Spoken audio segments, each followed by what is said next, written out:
Our next speaker will be Lisa Falbo. Okay, welcome, Lisa. Hi, I am Lisa Falbo. I know that name's hard to pronounce.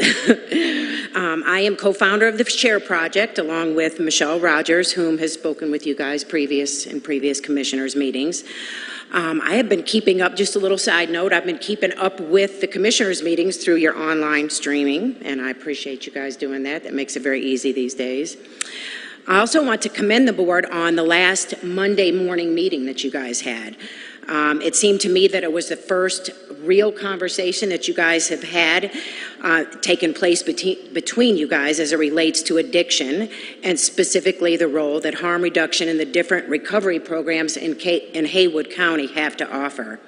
It also seemed to me at this last meeting that two different programs were pitted against each other. This doesn't seem right to me. I am a fairly bottom line kind of person. I like to go to the bottom line, work my way back up. And it seems to me that the bottom line in this addiction discussion is that addiction is treatable, but not if you're dead. Now let that just sink in a minute.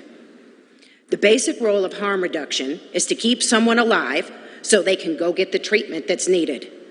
That's the bottom line. If I were looking at it from a layperson's perspective, doesn't that seem like the logical order of things? Keep them alive, let them know about their treatment options, encourage them to get help, direct them towards that treatment, help them get into treatment.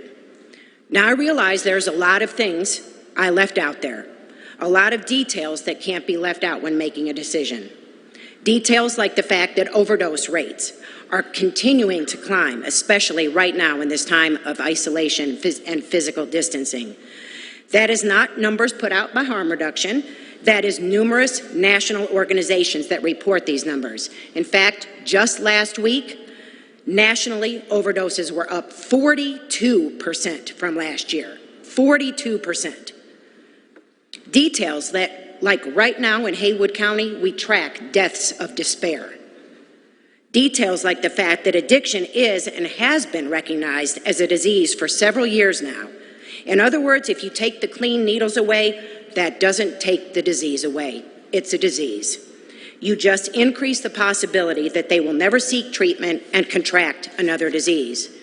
Details like the fact that funding to one of the only other crisis centers, the department in the Balsam Center, was just cut, forcing its closure. That just was in the newspaper just this week. Details like the fact that harm reduction has about 10 other programs that are more successful than the needle exchange program, and they are never talked about. Details like the LEAD program that has partnered with harm reduction has a success rate that actually saves the county money by keeping substance users out of the criminal justice system. Details like the fact that we are starting to make some advances in Haywood County when it comes to recovery and transitional housing, along with building relationships with the people that need it most.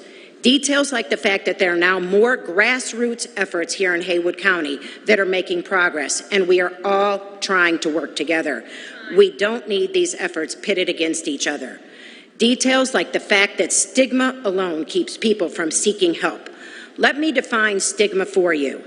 It's a mark of disgrace associated with a particular circumstance, quality, or person. Are you and I, as representatives of Haywood County, contributing to that definition? Discussion is good, and it should continue, but I hope it isn't just discussion, that it isn't just words you all are saying to keep the haters happy, because if that's the case, you are doing it at the expense of saving lives. Again, there's that bottom line. Addiction is treatable, but not if you're dead. Thank you. Okay, thank you.